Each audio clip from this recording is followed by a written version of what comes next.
আবাৰ সৌভাগ্য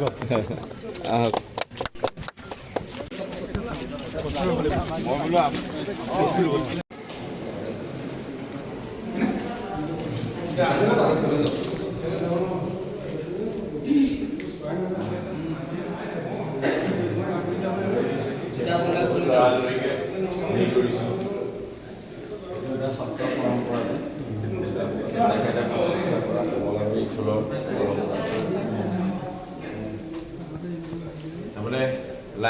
হেৰি আৰু লাইফষ্টাইল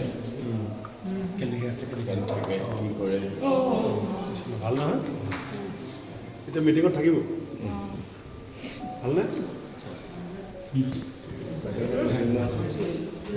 সত্ৰীয়া নৃত্যৰ কাৰণে ৰেডি হওঁতে মাটি আখৰা চাটি আখৰা যে কৰে এখন আমি গুৱাহাটীৰ পৰা আনিছোঁ আমাৰ তাত থকা ষ্টকৰ পৰা মাধৱদেৱৰ সুন্দৰী দিয়াৰ ঘৰৰ দুৱাৰ মাধৱদেৱ এই বৰপেটাৰ পৰা গোটেই ৰচনাখিনি গোটেইখিনি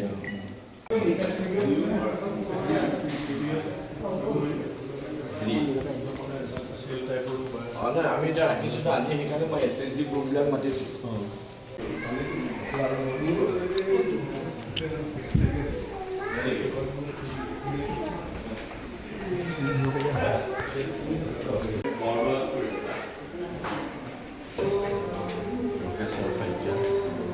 এইটো আমাৰ কৃষ্ণ নন্দালৰ দৃশ্য এইটো আমাৰ মাধৱদেৱৰ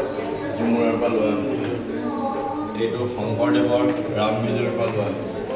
চব বস্তুটো ৰিপ্ৰেজেণ্ট হয় ইয়াত ট্ৰিট কৰিলে চব গম পায় কি বস্তুটো কি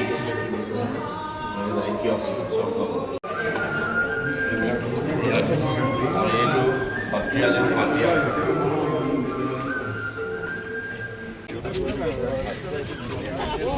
কেতিয়াবা আপুনি আহি চালে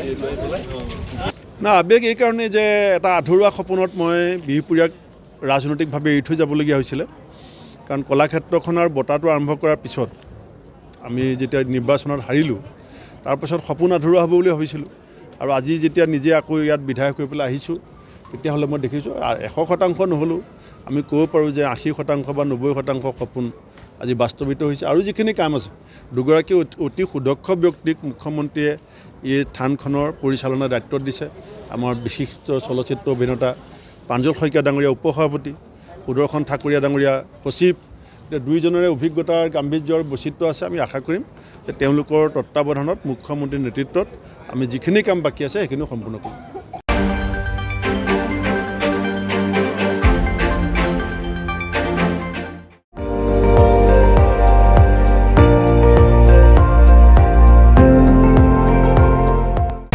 আপুনি চাই আছে ND24